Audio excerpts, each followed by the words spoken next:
Hey everyone, I'm Kim with Abundant Life Tarot. Welcome back to my channel. I periodically like to take inspiration from the course that I created called Choosing Your Next Deck, Curating Your Collection. That's a free course on my website at abundantlifetarot.com. But I like to go through all of the lessons and use it as an opportunity to discuss it with you. And I invite you to check out the course, especially if you are really into collecting decks or you're wondering if this is something you should be embarking on. You're not like me, who's been collecting decks for a while. Maybe you're new to it, then definitely check out the course. Speaking of the course, for those who are taking it, and it's self-paced, probably in June, I'm going to be taking down that course for maintenance, updating my spreads, all of that good stuff. So if you want to wrap up your studies for May and then June, I'm going to take it down. I got to start working on my website. So it's just this whole process. Well, hello, welcome. How are you doing, Pamela Insights? Pamela's Insight. I like that. How are you doing? So check out the course. Today we're talking about deck non-negotiables. So these are those things that you must have or you mustn't have in a deck that's coming to you or coming to your collection. So that's what we're talking about today. And I got a whole, you know me, I have a whole slideshow. Got a whole thing for y'all. So I can stay on point and stay on topic. Okay. So welcome back. How are you doing, MA? I know I be catching you while you working, so I appreciate you popping in. Thank you. Yay, I'm great. Oh my gosh, y'all, I'm great. I started back regularly meditating again this week. It's been really good for me. It's been really humid here. Like it's almost a shock to my system being from California because it's so dry in California. So to come from really, really dry to really like moisture all day. I know people hate that word, but it's constant. I'm not used to humidity, so my body's getting all acclimated. So I've been having to drink a lot more fluids, and it's interesting.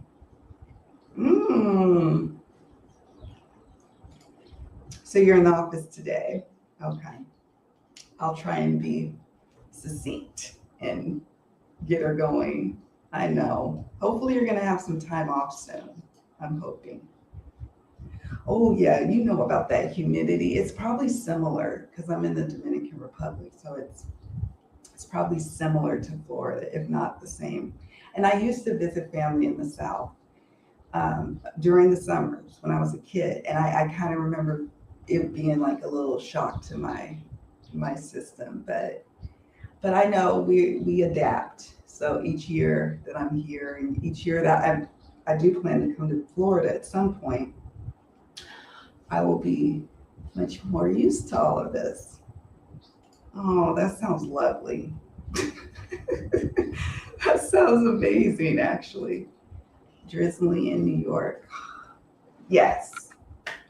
All right. Well, hello, my friend. How are you, Jonathan? Aloha.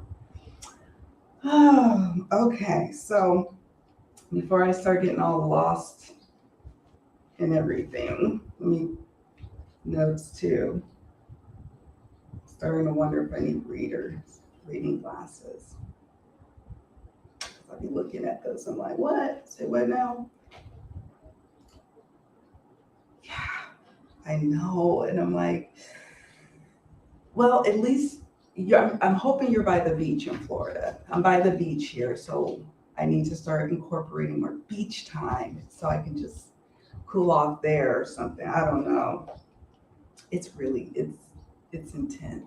But I always say in California where I lived, in Sacramento, it was like the highs could go as high as 113 Fahrenheit. Like it could get really hot some days. On average, it's usually high 90s, 100s, but it's really, really dry. And here it could be like 86, 87, which would be a beautiful day in California.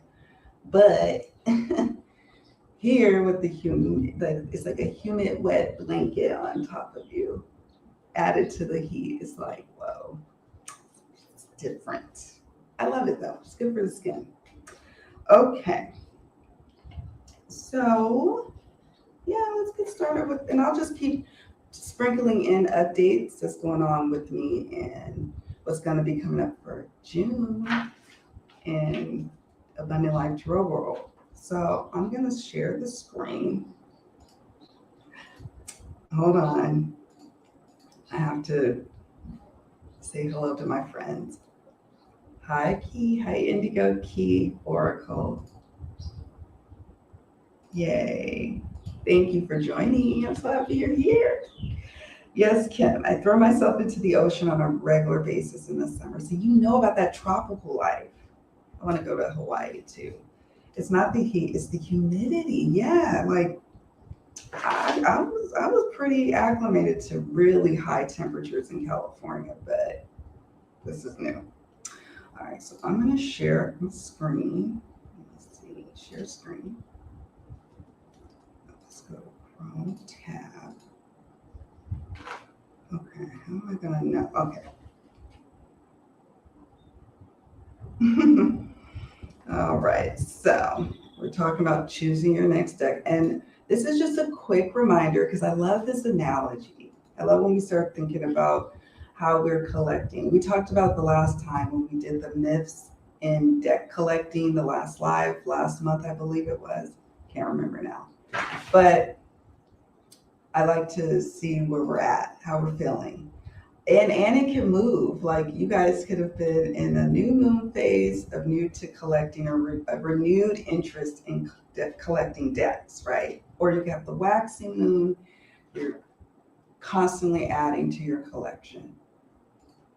Full moon, a full grown collection, you may or may not be adding. It may be something like you get rid of a deck, but you still receive a deck. You bought a deck and it's kind of a wash. Or maybe you acquire a couple, but you have a big, full, robust deck collection. Or it's waning, destashing, death year, shrinking the collection. So for the longest while, I was at, and Jonathan and I, we were like, you know, I think you said waxing moon and full, between waxing and full. And I was like, okay, I'm between full and waning. Well, I would say I'm in a slight waxing moon. And I say slight because it's only been a few decks, but it had to do with my Mystery Mystic Mondays. So I wanted some decks for those. So I had to procure those. So I did acquire some decks. I'll be honest. So it can fluctuate, but I'm very much waxing moon and full moon. Very satiated with my deck collection. So you have to let me know what phases you're in. I'm curious. And did it fluctuate since the last time we talked about this? So a friend is about to unload a bunch of free decks to you. They're like, okay, I'm getting ready to destash and I want to give you all these decks. What would you ask to see if you should accept or turn down these free decks? So friend is like, I got a whole bunch of decks for you.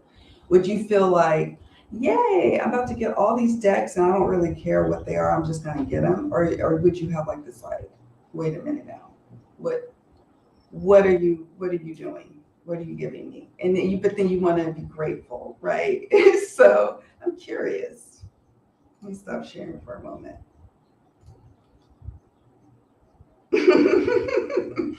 I like that your internal thermostat is broken. Yeah, I can't be that cold either. Now I know I am in my happy place. I hated being cold in the winters in Northern California. I hated it. And that's not even real cold from what I hear from Canadian people, or like people who are from really, really cold climates. They're like, girl, you don't know nothing about cold. But I think my inner thermostat is broken too. Okay, so pretty much full moon. Cool, cool. Oops. Full moon, but then some decks accidentally happen. Yeah, and sometimes it's totally intentional, and sometimes it's completely okay. Like Auntie K, Krista from Auntie K's, she just came out with like this combination between Sibyllis and Lenormand, and it's like a fortunes deck. And I was like, I want to support her, and I've been really called to explore those systems. And so it's interesting that she has it combined, and I liked how she did it. And I was like, okay, so I'm gonna get it. I could even use it in my Mystery Mystic Monday readings. I don't know. I can use it on the hotline. So it was like, that was probably an impulse, but I haven't did an impulse deck purchase in like months and months, like 6 months. And that's good for me. It's good for me. Hey, my friend, how are you doing? How are you doing? I am so happy you are here. I love your name every time I see it. And then I just see it. I think I went to your channel, your YouTube space. And I was like, oh, look, I got to check out what you've been up to. How are you doing? I'm changing my answer to full moon. That fluxes between waxing and waning. You're allowed. That's funny. I got a couple of decks as gifts for my birthday in February, and nothing since. I'm good at the moment. See? And it's just so nice, and it feels good to just be able to acknowledge this is the space I'm in my deck collection. Now, some of us who have 10 decks, 20 decks, are like, they don't get it. Like, but for me, that has upwards of like 170 decks, well, it feels good to be in a nice space of loving them. And like, oh, it's like going to the library or going to like the bookstore when I was in the States and happening upon a glorious new deck. And you're like, oh my gosh, I don't do that anymore. I need to pimp up. Yes, a Hawaiian Lenormand. Oh, I would love that. See, I don't have really hard, I think I had culled quite a few of my Lenormand decks, but I only had like 8.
I'm back. I got kicked out. I got kicked off the internet. It's been an unstable internet day today. Yes. So let me see where I left off. Thank you all for bearing with me. I was like, please work. I really want to chat with my peeps today about this topic. Yes, you do need to pimp out your Hawaiian Lenormand more. I know. Isn't it interesting? Like, we can totally be cheerleaders for everybody, right? But when it comes to our own stuff, it's like we shrink a little. And I'm like, this month I want to like work on that. And I've been thinking about something, revisiting some old spreads that I did and refreaking them and maybe just doing a tiny series of where we just chit chat about that. What is that about? Because you totally should. Like for those of us who are in tropical environments, we could appreciate the Hawaiian Lenormand.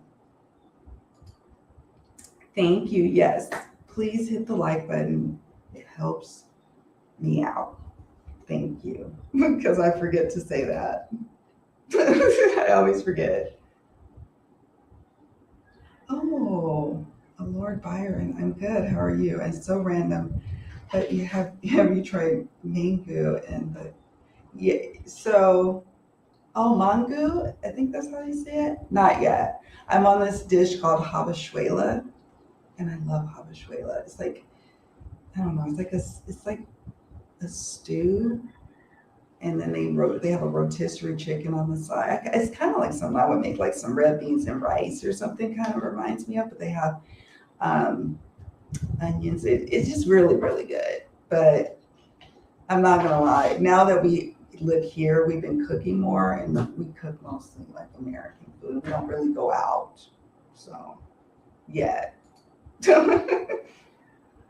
I've lost count of my collection. Well, no time like the present to see how many you have, if nothing but for insurance purposes. So if you all didn't know, like in the States, if you have some really high value decks, it's helpful to have an inventory of them, an active ongoing inventory, because it makes it so easy to just give that to an insurance company and God forbid something happens to them. So that could be a renter's policy, and you can also add in an endorsement to extend out how much coverage you need. It's really, really cheap. Like you could pay it off the premiums in like 6 months. It's really cheap. Or off your homeowner's insurance. So just a little FYI. I had to segue on that because I used to do like insurance world stuff. And it feels good because then you just be like, look, I have 500 decks. Look at that. And they're all tallied for. And it's a fun exercise. You could take us on the journey with you. You could take us with you. I'm ready to start my own Lenormand live stream. Yes, that'll be fun. That'll be fun. I'm starting to, like, I go back and forth with Lenormand. Tarot is always like my mainstay cartomancy system. But every now and then I dip to Lenormand because it just, the type of readings you can do with them and the way it's more like, I don't want to say cut and dry because sometimes you go deep with Lenormand, but you can go as shallow and as deep as you want to. You can do that with Tarot too. But I'm rambling. We don't talk about the book acquisitions though, yeah. I have been getting a ton of like Audible or like Kindle books. And so in my mind, I'm like, well, they're not physical items, but they're still like a collection. So yeah. I've been doing it behind the scenes, but I'd like to join other readers. Should be fun. That would be fun. It's so fun to watch and to be a part of a collaborative reading process. It's just like, I don't know, super high vibing. Thank you. Yeah, I'm back. Hopefully you guys can see and hear me. Yeah, there's a lot of good stuff at the Goodwill. I miss that. I loved secondhand shopping, vintage shopping. It's my thing. I love having and fun like a cool treasure. Hey, my friend, how are you doing? How are you doing? Well, we are here. Okay, so thank you for stopping by, Pamela. I'm happy you did. Let's see. Hey, Debbie. Welcome. So, back to, and thank you, Indio Key Oracle, for letting them know I'm not gone forever. I'll be back. I'll do everything I can to get back. I have a backup to my like internet. So I have internet and then backup internet. Like, and then my phone. So I do my best. So we were saying, so when you think about non-negotiables, you're thinking about, it's not just like, okay, this deck cannot have this. It could also be this deck needs to have this. And for you, it could evolve. A deck non-negotiable for me used to be, and it still kind of is, the thick cardstock. When I was acquiring decks, when I was in my waxy moon phase of my collecting habits, I was like, I'm collecting these decks because they're beautiful pieces of art, and I'm a collector. So I'm not planning to use these decks. But as time went on and my collection grew, I was like, no, the deck needs to be more functional, and really thick cardstock hurts my hands and wrists. So that is it. It really is not something I love to see in a deck these days. But it could change. It could change. So now let me be honest and let me be real. Like if the friend was like, well, these are all of my out of print decks, I might be inclined to be like, okay, give them all here. Let me see what you got. Or something, whether they have thick cardstock or not. But some of us are like, a non-negotiable is that the decks have to be diverse and have to have a lot of representation. And I find that when you are really in your collecting phase, you do get more discerning, which is nice, for most part. Not everybody gets more discerning, but I see a natural progression for many people because I've been observing this, watching y'all collect your decks. So, like, I don't know. I'm not really into cutesy decks. So if it was like a bunch of cutesy decks, and I can't think of any off the top of my head, I would probably be like, why don't you pass this on to someone who will really appreciate them? And I just don't want to be all mean and reject a gift, but I also don't want to procure more decks that are just going to sit on my shelf. And now shelf space is valuable, because it is. So deck non-negotiables are like your personal 10 commandments of deck collecting. So, like thou shalt not, whatever, thou shalt not do something. So let's see what you all are saying. Hey, Christina, how are you doing? It's the art style for me. I have to like it, right? That's how I feel. Like, I actually have all sorts of art styles. I don't have like one favorite. I do see some collectors have a particular style that they're going for. Maybe they're totally into Marseille and like that old world look. I'm not so much. Like, I actually lean more contemporary.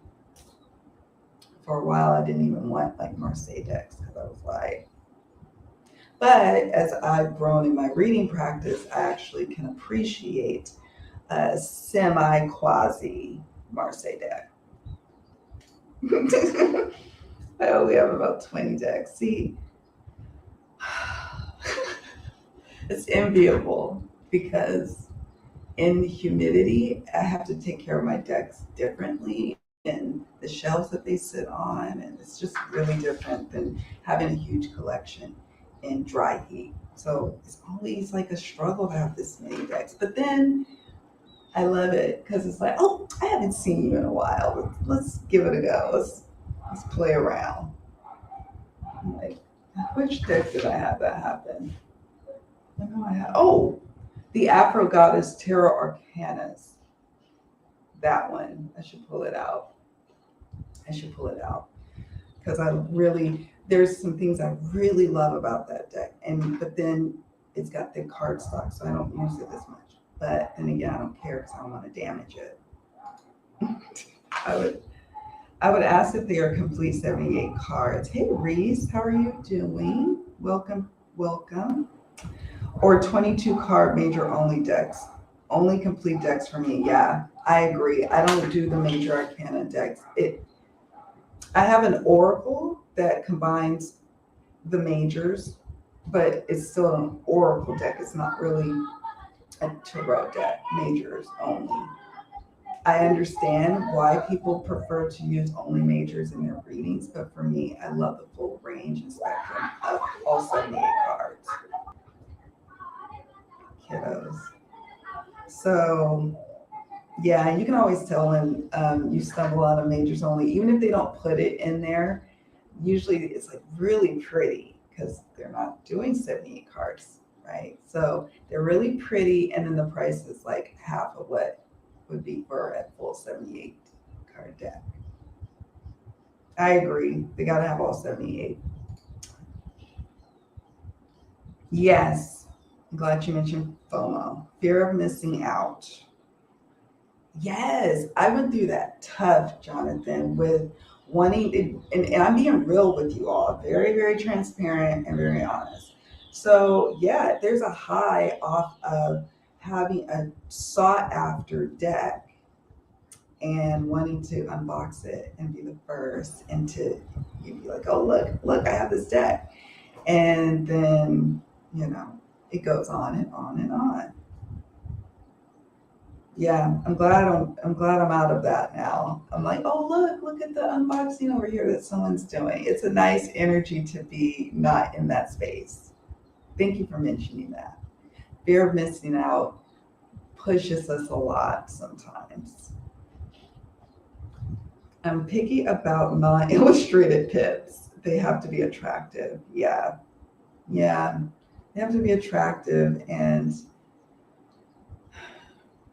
I would say as a general rule, do I do pips? I only have a handful of pip decks, but I do find that I enjoy reading with them when I do read with them.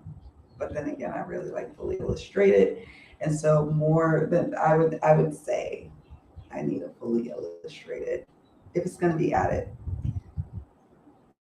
That could be a soft non-negotiable though. That could be soft. Yeah, 2020, that was my death year. That was my year that I said, okay, I'm not going to buy any. I got a lot of decks though that year. It's the pandemic, and I didn't purchase them, but they were given to me. I won some in a contest. It was just like, it was raining decks in 2020, but not for me. 2019 though, I was acting a fool. I was like buying all the decks. Probably 2018 too, but it really kicked in a high gear in 2019, I think. Yeah.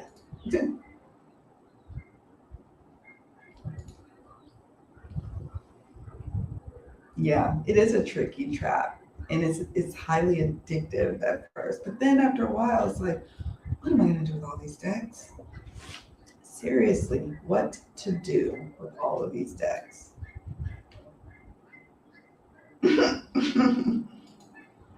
Yes, I can tell you how many. I should do a little check-in of how many I got in 2022 so far, how many I got in my death year. I have all those numbers because I'm an Aquarius sun, and we're kind of like I keep track. I'm like, I just like to see what I'm up to. Many of my decks are in plastic boxes for keeping the humidity out, but I also have many on the shelves that are slightly bowed, because of the humidity. And I'm gonna have to get some more of those plastic bins. I have some, but I like them on the shelf. It's so unfortunate. Like, why can't I keep you on the shelf? But you're right, if it slightly bows, and then there's this whole process of bending them back.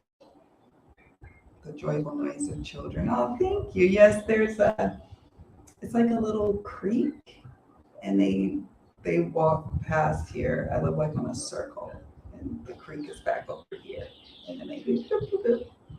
They're so funny, and I love kids. I love to hear their little banter, even though they're speaking Spanish, and I'm like, oh no, but it helps me.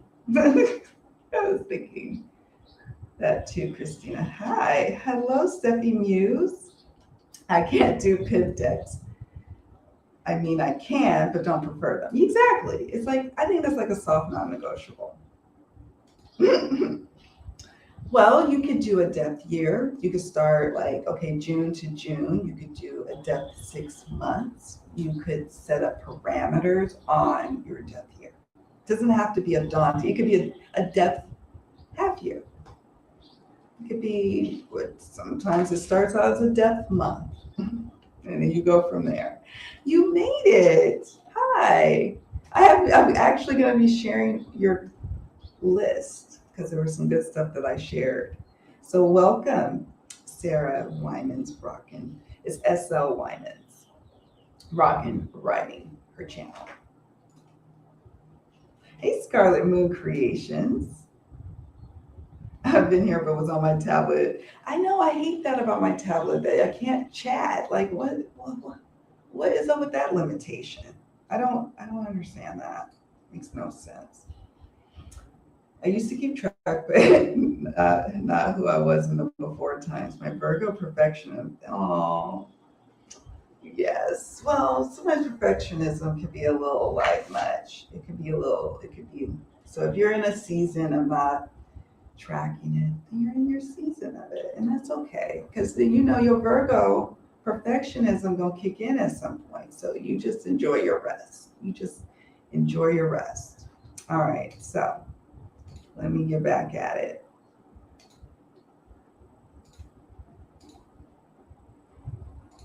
Okay. So list your top 10 deck non-negotiables. Characteristics of a deck that are an absolute turnoff for you. Your non-negotiables can also include must-haves, and I mentioned that before, like must have large print, because like some people say, like, I can't see tiny print in the guidebook, I can't see tiny print on the cards, or I can't have busy art at all because of the way my reading style or something like that. I personally like colorful art, and I personally prefer color to my decks over non-color. That could change, but my preference is actual color. Like on the cards, where are you? Colorful. I feel like I show you all the light seers all the time, so I'm not going to do that. I'm going to go get another deck because that is on the reading table, but that's because I've been doing a lot of readings lately. But I want to show, I like to flip through cards while I talk to you. Let's see. So what are absolute turnoffs? And what happens when you ignore a deck non-negotiable in relationships? You know what happens when you do that in relationships, but what about also in deck purchases? Do you have the same experience?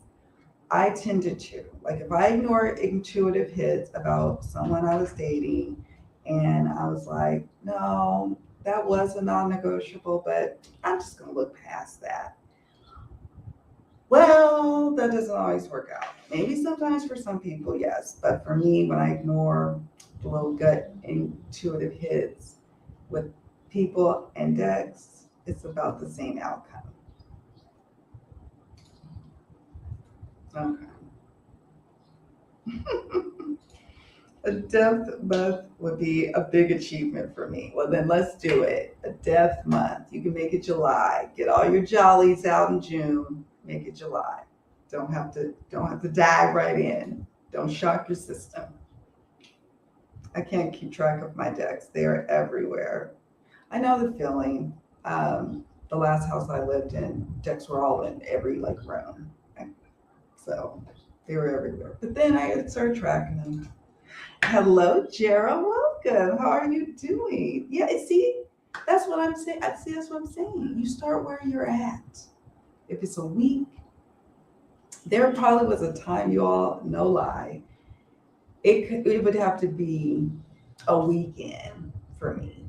Because weekends, once I got off work, just got paid, I'm feeling good, having a great bit of wine, and I'm just unwinding on a Friday evening. My favorite thing to do back when was looking at YouTube videos of new unboxings or going through social media and looking and scoping out new decks and checking out Etsy and Kickstarter.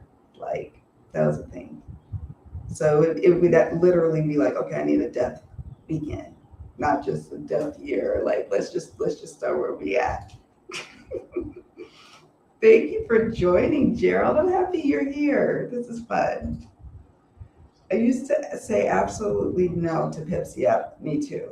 And then let's see, first I had no idea what those were, but then I didn't know how to read them. I admit to disliking numerology. I because I know a little bit about numerology, and sometimes I do just like the sparseness of a pip deck for readings. There's a space for them in my reading practice. Not always, but yeah. And that represents in my collection. Like I literally have maybe, I don't know, three. I don't know, big collection like true pip decks. I had gotten rid of quite a few. Yeah, see, I'm sorry, y'all. Gerald, I have to confess, I told them a month, but a week works too. A week works too. You start, but my main point was you got to start where you are and don't make it overwhelming. Okay. Don't, and set up kind parameters to yourself. Like if somebody gifted you one during your death week or death month, well, they gift you one. And that's a nice little kiss from the universe.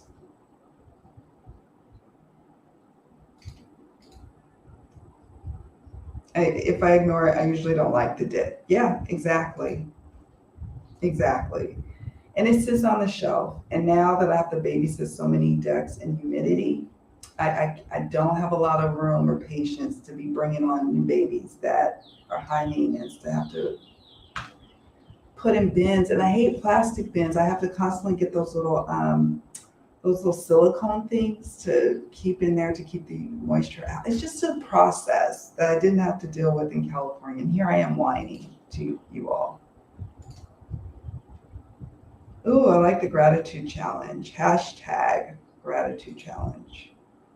Yep, same. Every time I have hesitated, but got it anyway, I regret it. I know. And then first I try to like be like, oh girl, this was good. You got it for this and that. This great price, a pre-order price, and you're like, okay. And then it just sits on the shelf, and you're like, I'm never gonna use that deck. I'm never gonna use it. I pick decks better than I do pick men. Yeah, I think many of us can relate to that. Completely subjective, but biggest turnoff for me is money grab decks.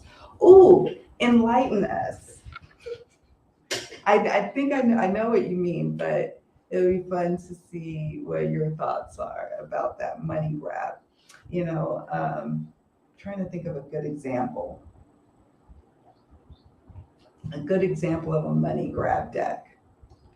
Maybe slap together images, or the pips weren't, or the not pips, the minors weren't really thought through. It was supposed to be fully illustrated, but it petered out. I don't know. Or they just go for what they think is totally commercial. I'm throwing out all the possibilities. Like the pop culture stuff. Yes. Yeah. The pop, yeah. Those decks do fall flat for me. And honestly, I don't really have them in my collection. Now that you mention it, a money grab one. I maybe one. I'd have to look. Because it doesn't. Even if they're like, there's some independent ones that I was like, oh, those would be cool, but then I don't know. No. I just leave well enough alone. Leave those pop culture things over there in pop culture world, like 80s and 90s and stuff. I'll just keep it as a distant memory for now. Movie themed decks, yeah. Yeah, that bothers me. And I think that's what I'm also thinking of too. That is a money grab. That's a good example. Because they do fall flat. And you're like, really? You had such a great opportunity. This movie is perfect for a deck. And then they fall flat. Like you'd be like, that would have been a perfect Seven of Wands. And look what you did. Like, yeah. Yes, give it a shot and let us know how it goes. We want to know. Yes, thank you. Thank you. Thank you for saying this. I have to be careful that I don't get drawn into a person's enthusiasm for a deck without thinking how I would like it. When I've done that, I've learned that my tastes are different from other people. Yes, yes, yes. That's it. Because it's so easy to get caught up in the hype of it. And it probably is beautiful. It's probably something to have. But then you start to really like think about it. If you had an opportunity, if there wasn't a countdown on Kickstarter, for example, to back it or not, or the pre-orders are going to be up, there's this pressure, FOMO, and yeah, then you're in a situation where now you've bought this deck that's not really to your taste. And some people are okay with that. Some people don't mind they're like, well, I like something about it, so I'll just order it. But I'd rather use my little finite little budget for decks on things that I'm going to love and use. That's where I'm at in my collecting journey. Not anymore where I'm just like, okay, well, I like this. I love the matte gilding. No, it has to do a lot more for me. Alas, it's back to the salt mines for me. Ah, thank you. Yes, because I'm going to be talking about your comment. Thank you for leaving a comment in the Facebook group too, because yeah, I shared a lot of things that you mentioned. Okay. What do I do? Where am I? Okay. Yeah, exactly. Exactly. Start slowly. Literally. You could be like me. It was a weekend in a couple of weeks. And then you feel good. That's right. To thy own self be true. Hi, Ange. Thank you for joining. Hey, I hope you're enjoying your sunshine. I thought about you. Was it yesterday? I was like, she's going to be having a great time enjoying the sunshine. It sure is. Yes, I've gotten caught up in the same enthusiasm and have a few impulse buys due to that. I realize sometimes waiting, I might miss out, but if it's truly meant to be, it will be. It's one of my favorite things that I started to do and to feel. And sometimes it does work out that you get that deck in the end. But oftentimes, that FOMO has dissipated and you're like, I'm just not ready to pull the trigger on buying it. It's going to be okay. It's going to be fine. But, I know some folks are like, I don't care. I care though, because I really have this thing now where I just don't want a bunch of extra decks. It's one thing, I read the cards for clients now all the time. That's now my main gig. So I allow myself to have more decks than probably that I need. But because this is what I do, I'm like, okay, these are my tools. But yeah. Yes, yes, yes. Good question. Is there a deck you guys wish existed or they make a deck of? People ask me this question, and what's funny is I think about these things when I'm not on the camera, or like I'll be like washing dishes. I'm like, that would be a really cool deck, and then I forget because I'm not like the deck creator. I'm the deck user, and sometimes it's like, oh, that's a great idea, and then it's fleeting and it's gone. So I'm curious to see what you all say in the chat. Yes, yes. The labyrinth deck, right? And I did not want to be let down. When I started hearing you all saying that you were let down by the labyrinth, and I was a kid when that came out, the movie. Like, I think I was 6 what year did it come out? 86? I don't know. 87? I don't remember. I just remember being a girl. And the way I felt about that movie, I was like, I don't want the deck to ruin how in my nostalgic mind. I don't want to do that. It's just not going to happen. So yeah, it was. I heard about how disappointing it was. And for that, ooh, wouldn't that be Pee-wee's Big Adventure? Oh my gosh, I love that. That's right when that same age, same age. Love it. Super nostalgic. And if they did that right, every single minor card could have a depiction from Pee-wee's Big Adventure. I even had some wild dreams, like that scene where the lady, the truck driver lady, and then her face like turned to a monster's face. Do you guys remember that scene? Oh my god! And I used to watch Freddy Krueger. Like I love Nightmare on Elm Street, like all of them. And then but that scene, Pee Wee's Big Adventure, whatever. Oh my god, she freaks me out. Yes, I could totally see it. Somebody needs to. I want this go. Okay. Yeah. Ignorance is bliss. Let's see. Tarot decks and planner sticker books are my downfall. Okay, that's my other passion. Very much so. We have in common. They were my downfall too. I just don't understand like a movie full of visuals and then two pants. I don't get it either. I was like, are you kidding me? There's so many scenes in the labyrinth. Oh, did they do a never ending story deck? That's another one that I remember being a little girl and like it just blew my mind. But I don't know if they did one or not because I hear other they're usually mass market. Maybe if it's like an indie deck, it might be better. Mass market, so you can wait. You don't need to be the first one to buy mass market. You can let them iron out their issues with that stuff.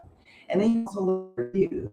And sometimes some folks, them reviews, they be letting the publisher, the creator, and they let everybody know how dissatisfied they are. So I just wait on mass market if I can. Yeah, stickers are fun. I'm looking at my planner now. I was playing with her a little earlier today.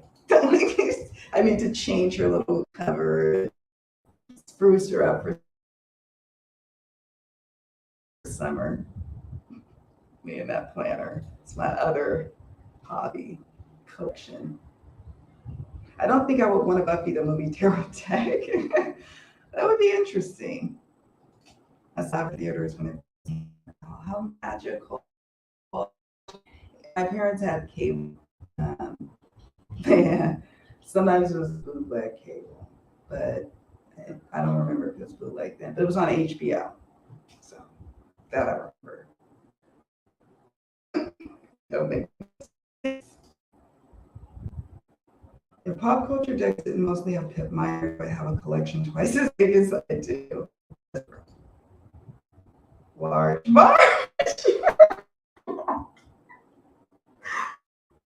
Why'd you see me now? I literally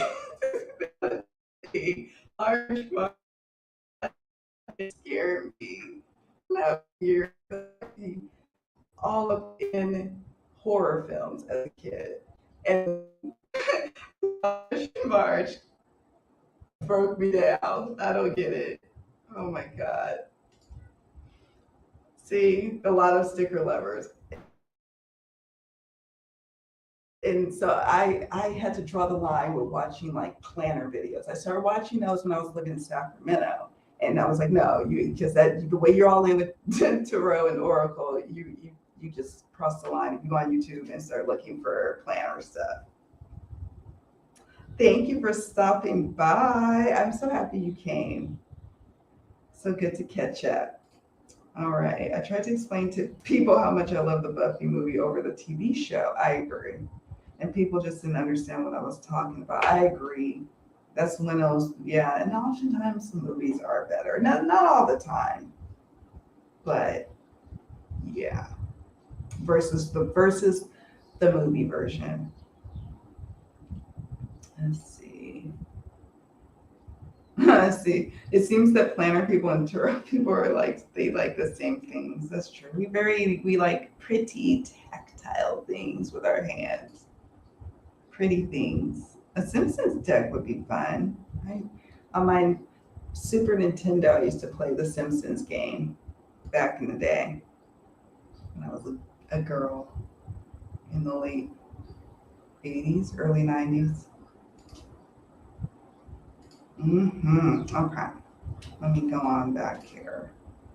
Keep going. This is not working. Yes.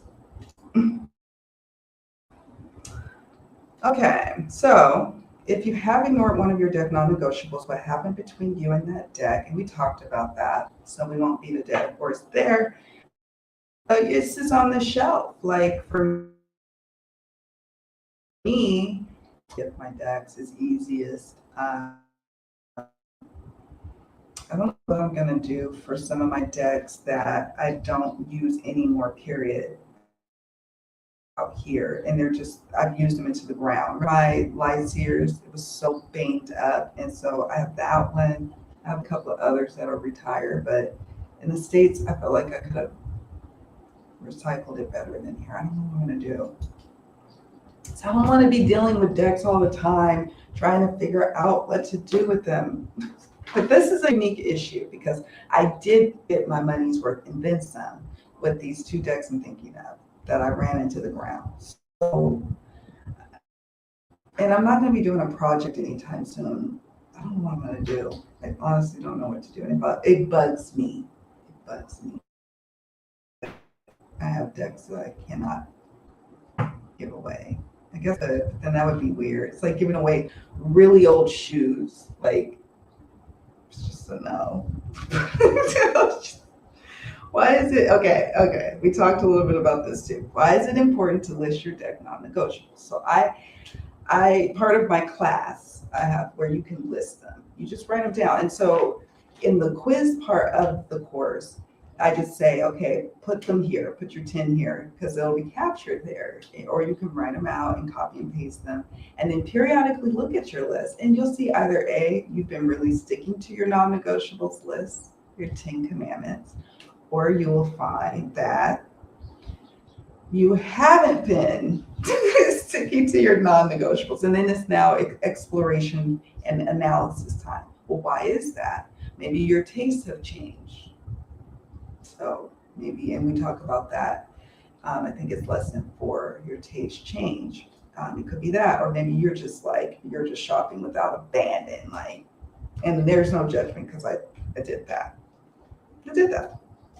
Has fear of missing out influenced you one way or the other to buy a deck that was a deck non-negotiable? And we talked about that as well. I know I have.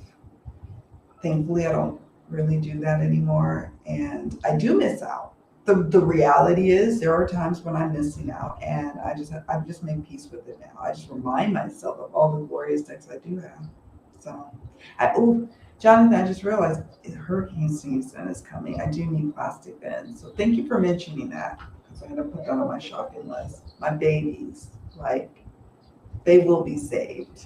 So, like, I totally personify my decks and my planner, apparently. So ridiculous. Deck non-negotiables can change over time based on taste and usage of your cards. Having a list of deck non-negotiables will help you stay strong when purchasing new decks. And you probably could just write out the list and it'll kind of like be etched in your brain. You'll know when you see a deck, you're like, I'm gonna ignore it. Or you're like, you know what? No, it's not hidden. It's not hitting all the points for me. It's a no.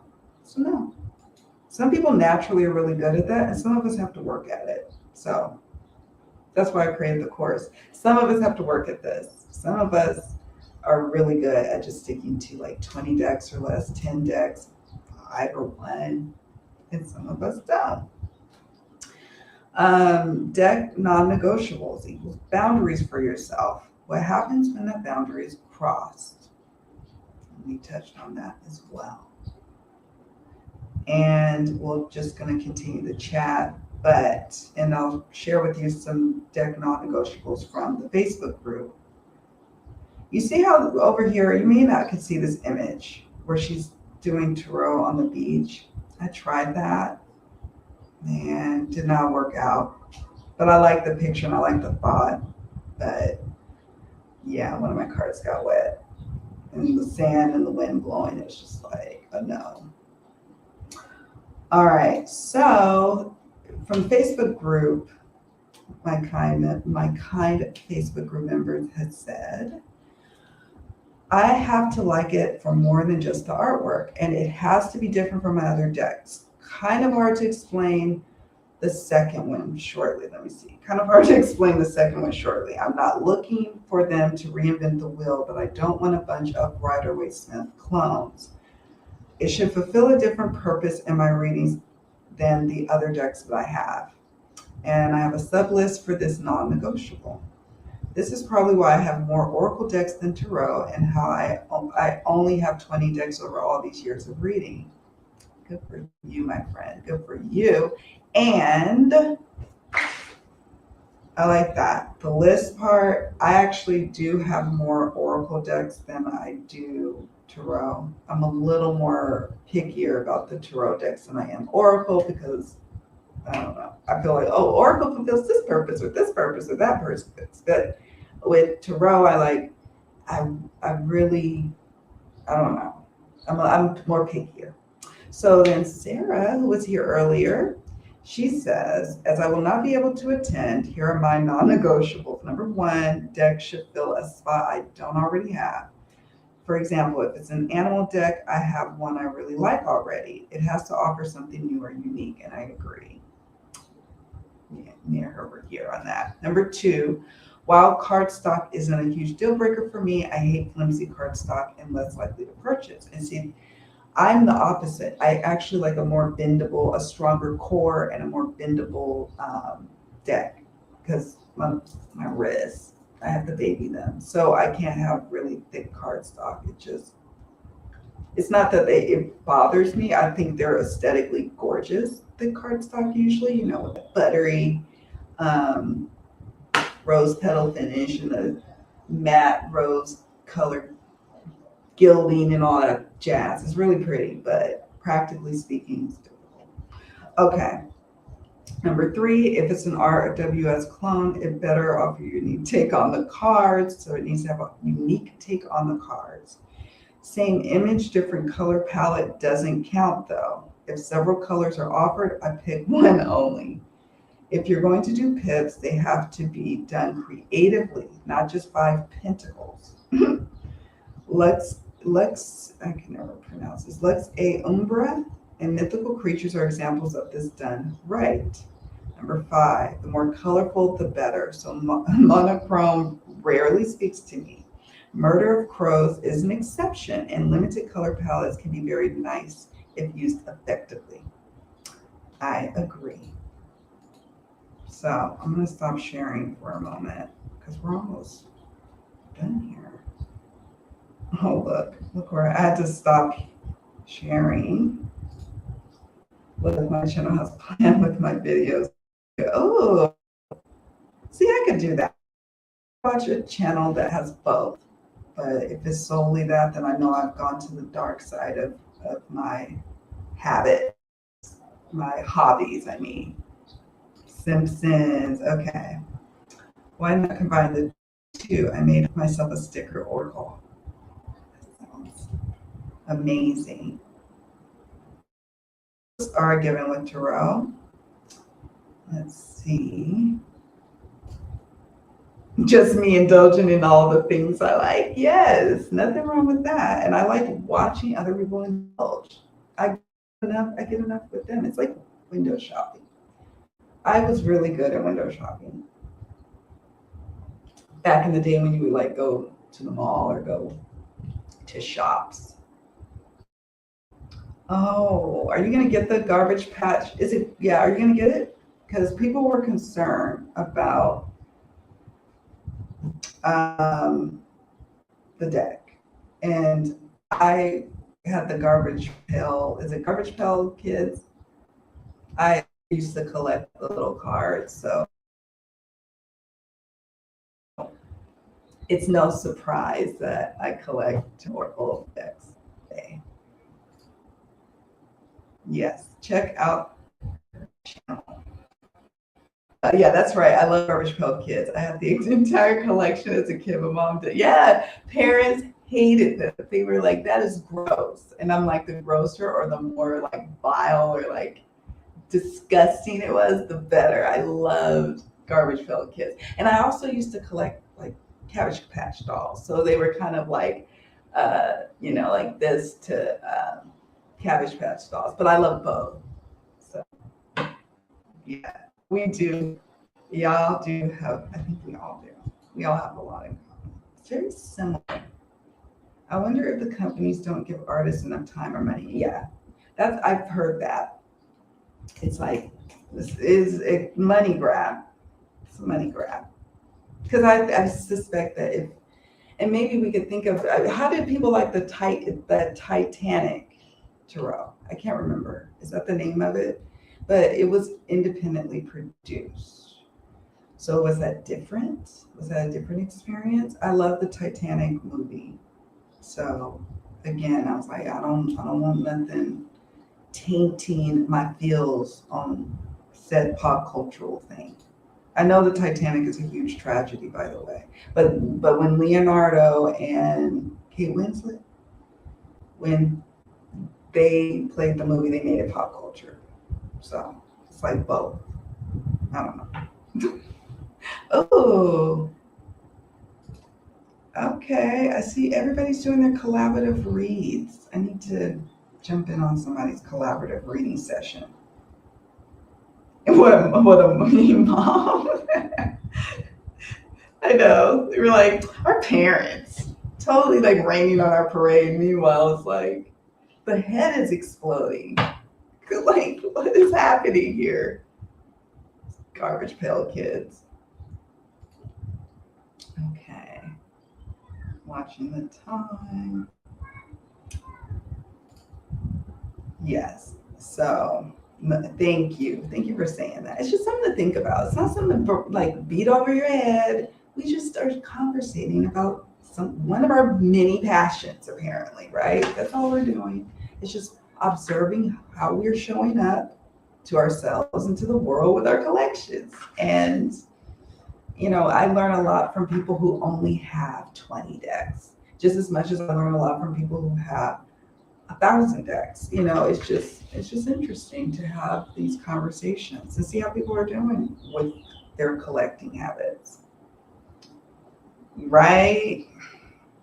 When I have my regular paycheck coming in and now I'm doing readings solely, it's different. Like I have to be discerning about how much I'm spending each month.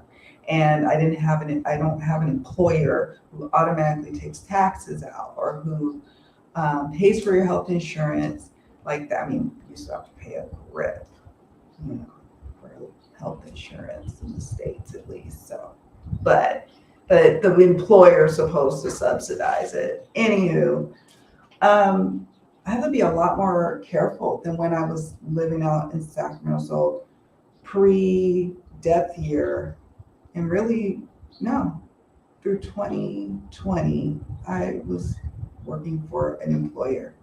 And then 2021, I became self-employed. And so it's just like, I can't be messing around with decks that cost an arm and a leg. And now I live on this island and it costs so much more to ship. Oh, no. You're not going to have me paying like $25 for shipping and customs plus an $80 to $100 US dollar. I have to preface that or say that. You're not going to have me spending all that money and then I don't love the deck. I just can't. I'm just not feeling much confidence in the deck creator's knowledge of tarot. Now that is a point, because I have to also feel that the artist or the creator, it's not always the creator, the creator might write the guidebook or conceptualize the tarot, and then you got an artist or you have them doing all of it. And if they don't know much about it, it really shows up in the energy of the deck and in some of the ways they depict the cards, and the guidebooks meanings are a little different. It's one thing to totally refreak a card meaning in the tarot, but it still means the essence of what it originally means in what we understand it to mean, right? But it's like to totally miss the mark in the card picture, the artwork, and the guidebook. Yeah. So then that makes me ultra picky. I don't know. I like being ultra picky now than just being wide open like I used to be. This way I don't feel FOMO as much. That's right.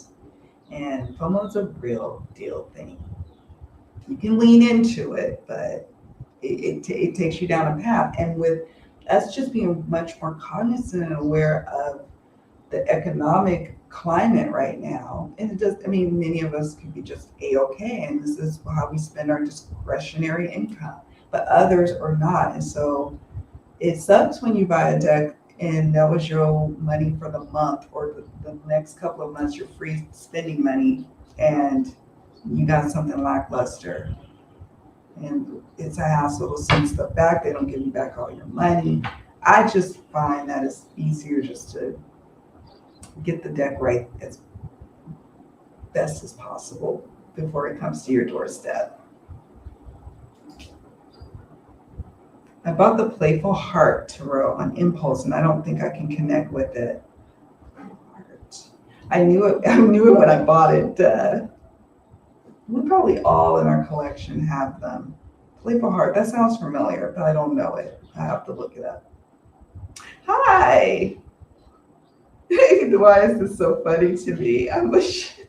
Oh my goodness. Lachette, I took your comment and I talked about it. I didn't know you were going to be here, so I took your comment. So thank you for being here. I hope you don't mind that I had to share it, because it's like good. It was like I post this thing in the Facebook group and you kindly responded. Oh yeah, there's always a barrage of new decks coming, always. And whether it's mass market, whether it's indie, there's always folks wanting to create them. But do we need all the decks? I don't know. I don't think we need all the decks, but then some people may need all the decks. Yeah, it is sad, because it's like you had an opportunity like the Labyrinth, like you had a golden opportunity to make a magical deck, right? Oh God, I'm just reminiscing. I hope it's on Netflix. I want to watch it. I'm all about thinner cardstock that riffle shuffles really well. One of the reasons I love linen. I agree. I love very thin. I love the thinner cardstock. I love to hear a riffle shuffle. Let me see. Which one is riffle shuffling like a dream for me? I don't know. I love the way it sounds. I love the way it sounds. I love the way it feels. And so if it's too laborious, I can't. Bye, Gerald. I'm so happy you came. I am super duper happy. You're going to be around. There's some channels. Is it Ron's channel? I set my reminder. Thanks for joining. Yes. Bye, Gerald. That's a really complicated system. I might buy it, but find that I don't use it. Yeah, complicated systems is another thing that I shy away from. Like, I have to be in a mood for it. And I allow for Lenormand because I actually really like it. And my Mildred Payne kind of reminds me of a Lenormand deck in a way, the way I kind of read it. So but any complicated system, I'm now just not really inclined, whether it's an oracle system or a tarot system. I'm just, no, no. And I don't know if I'll ever be interested. Now, some people, that's the cat's meow. They love it. I remember scratch and sniff. I love scratch and sniff. Oh my God, I would be in heaven. They had them in books. They had stickers. They had it on everything. Oh, I thought I knew him. Scratch and sniff. I'm trying not to be as picky about cardstock, but do have my preferences. I like to riffle and don't like the oversized. Oh, I know. The oversized oracle ones, and don't be thick too. It's hard. You can't even overhand shuffle. You can't riffle it for sure. It's just a no. It's a no. You got to be a really, really, really good deck. Like, I mean, the guidebook has to be on point. The messages on the cards, like this one. This one is what the intuitive life coaching oracle. It's glossy. It's thick. It's big.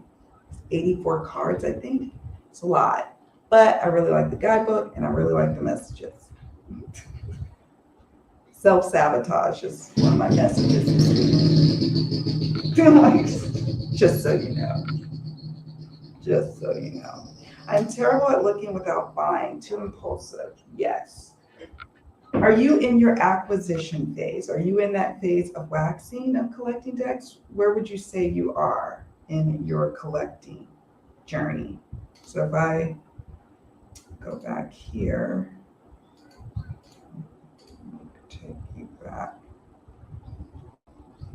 Have you go back? Because I was going to show you, like, maybe you are in your new moon phase, you're new to collecting, or maybe you're in your waxing moon acquisition phase. But if you find that you feel like you're mostly in your full moon, but you just keep on going back to getting on the decks, you could pull out your deck and do some self-reflection on that. Like, what is this about? And actually, the next discussion that we're going to be talking about next month is creating our deck collecting philosophy. I have a spread that's part of the course, the free course, the Choosing Your Next Deck, Curating Your Collection course on my site. And you create your deck philosophy. So we're going to do it together. And we're going to see with the tarot, or you can use oracle cards for the spread, what is your deck collecting philosophy? And it's just interesting to know it about yourself and know what season you're in and not beat yourself up. But if there's an opportunity to self-correct or to mitigate all the purchases, especially if you're finding you're having more often than not decks you're just like falling flat with the connection, and it's just self-reflection, mindfulness time. Let's see. I avoid shopping centers when I can't get clothes at the time. I stop watching deck walkthroughs unless I'm just about to buy the deck. I agree, Lachette. I'm the same now. Unless I bought the deck or just bought it. Like, I'm like, is everyone as excited as I am about this deck? Let me see. Or if I want to like really know if this is going to be a good deck for me, I will watch a few from my favorite folks who do walkthroughs. So yeah. And then we grew up and bought it all. Oh yeah. Oh yeah. I was like, oh, I couldn't have it so much when I was a kid, but that's okay. I'm gonna spoil me now. I'm like, oh yes. Nope. Online made it worse. At least when it was just store fronts, you had to get yourself up, maybe you had to get on public transportation or drive somewhere. Now online makes it so easy. Yeah. If I had these non-negotiables in place a few years ago, I wouldn't be in a process of rehoming so many now. Lessons learned, exactly. Myself included. Like, and I don't know what I was telling myself. I think I was just like, oh girl, you know, you don't buy a lot of coffee, you don't go out anymore, you don't really travel, so decks are your thing. After a while, there comes a point where you're like, you have all these decks, and some of us just don't necessarily need or want them all, but it's challenging for me to rehome them now. now that I live on an island. I'm sure I could find somebody who wants some though, but it's not like in the States where it's a bit easier for me.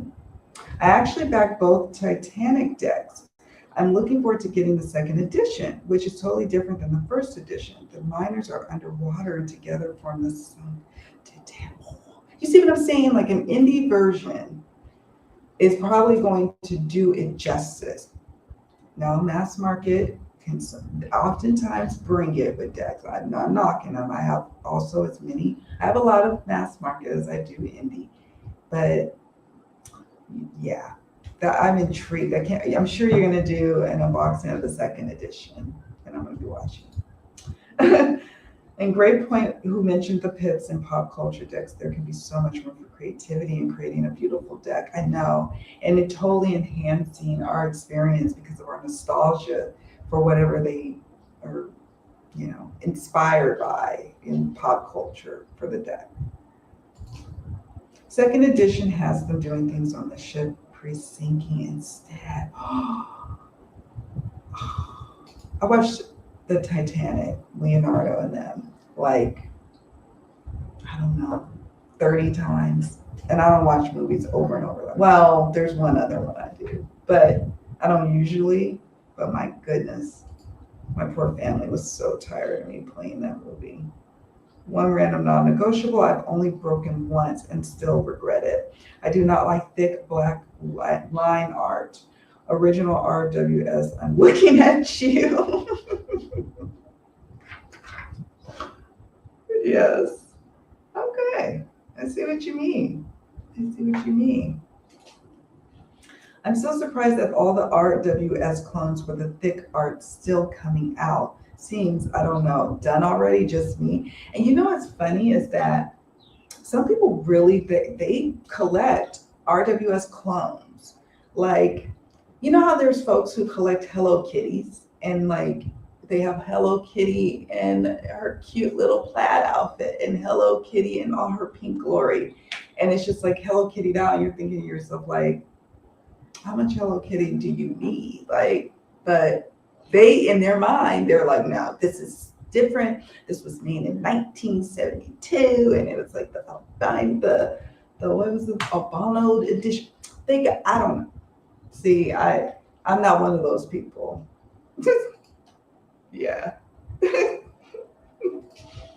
And scented, I love scented markers. Love. Even to this day, I'm like, did your marker smell good? Like if like my daughter has markers or something, I'm like, I'm a special case. Okay, I know it's a classic. It's my preferred system, but so many look similar now. I agree, it's my preferred system too, over like Thoth or any of the other ones. I like RWS. That's my homeschool tarot system that I chunked my little teeth on as I grew into a tarot reader. I don't know. I don't need all them clones. You got to do so, like Sarah said, you got to do something different for me. You're gonna have to make it do something else because there's so many of them. But I'm not knocking them, you all. Don't think I'm knocking them. I'm not. I just know me. Like I don't need them. Then I start to feel away. But remember the Hello Kitty analogy. Full moon. Okay, so you are. So full moon. So yeah. So I don't know if you're part of the Facebook group, but I just added some spreads and I'm going to be updating the spreads. And there's spreads you can do with your existing decks that can help you on your collecting journey. And you can interview those decks. I do, where I ask the existing deck, I have a spread for that where you're like, is this one to add to the collection? Really and truly. Give me the real. How I'm going to be using this deck or feeling about this deck 12 months from now. And if they're like, girl, you ain't gonna like it. It's gonna be 4 cups for you in this deck. Or if it's like the sun, like that's optimistic. I don't know. Just a tip.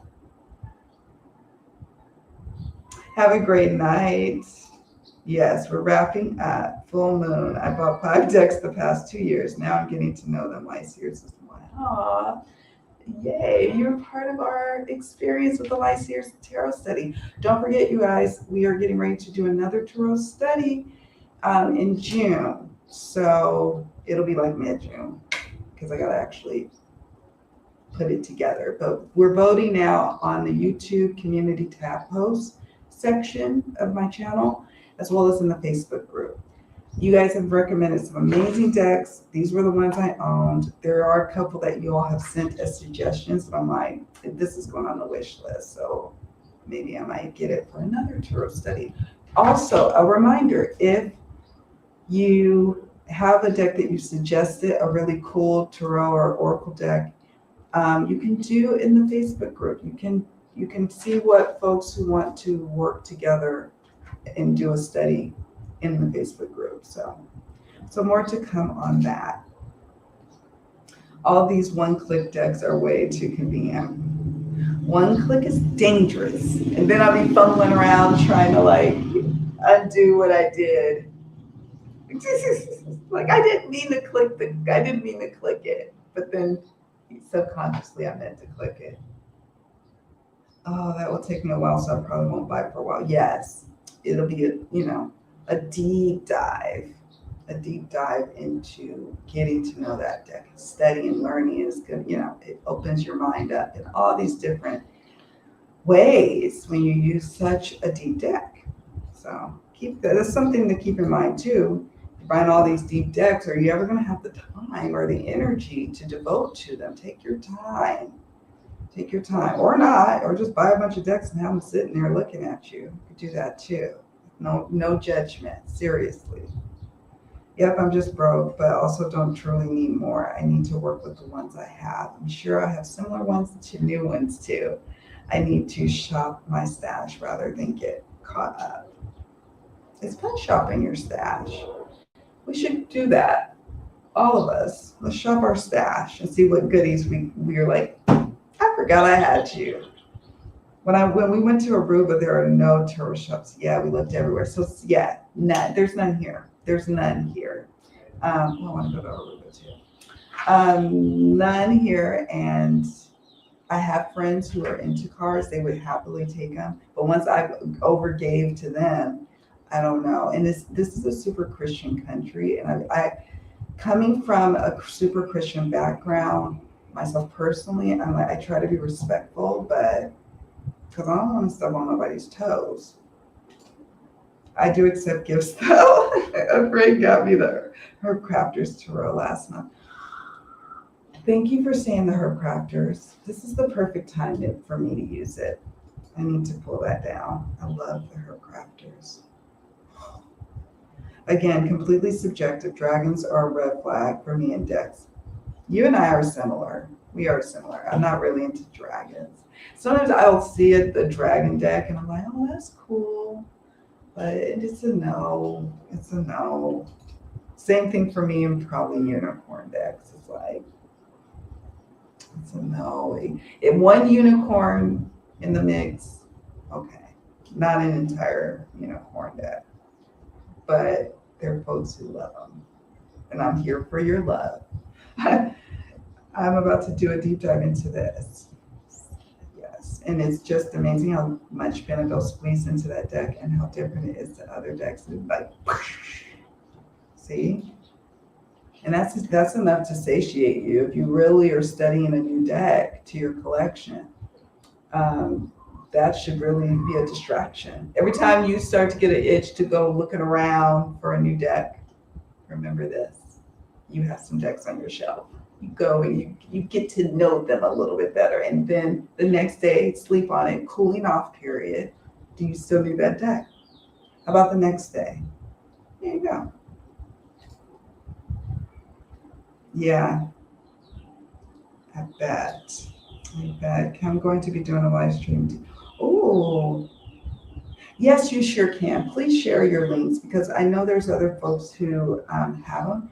And videos in the group, just as long as y'all ain't spamming nobody, I'm real flexible over there. We cool. We are very chill over there. So please share them because I don't want to be the only one putting up video content. It is Abundant Life Tarot. This is how the Facebook group came to be, but it's also a group atmosphere.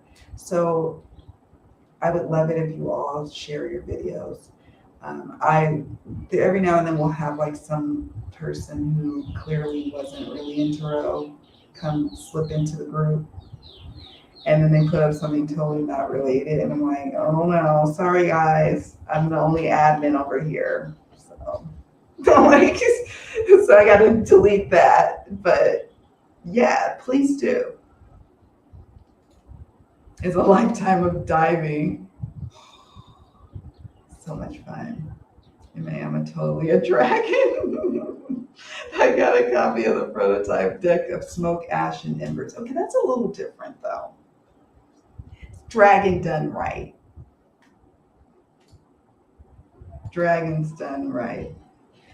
Yes, no, Debbie, don't worry about it. You guys have been great. Thank you for hanging out with me and discussing deck non-negotiables. I don't have much else to share about it, but if you all think of other things are like must or mustn'ts on your deck collection, haves or like they don't have or they need to have, put them in the comment section because I want to keep the conversation going. It's fun.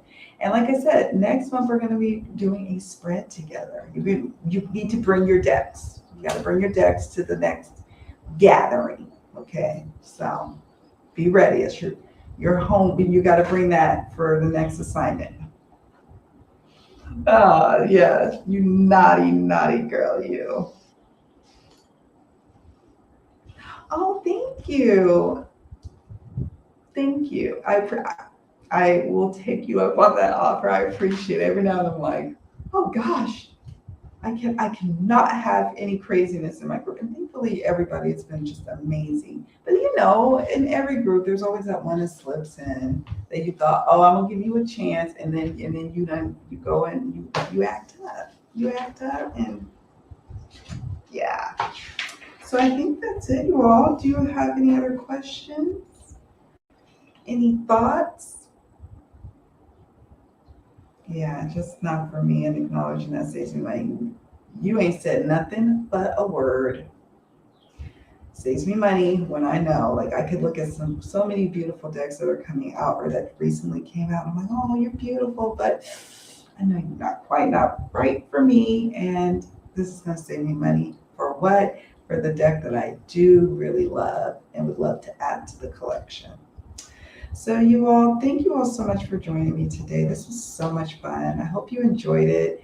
Let me know if you did. You can simply do that by hitting the like button. That lets me know if you want to do more of these conversations, or leave me a comment. I love comments. I love engaging with you all down in the comment section. So thank you all.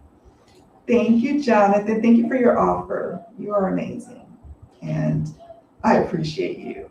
So, and I'm going to be looking forward to all the happenings at your channel. So share away.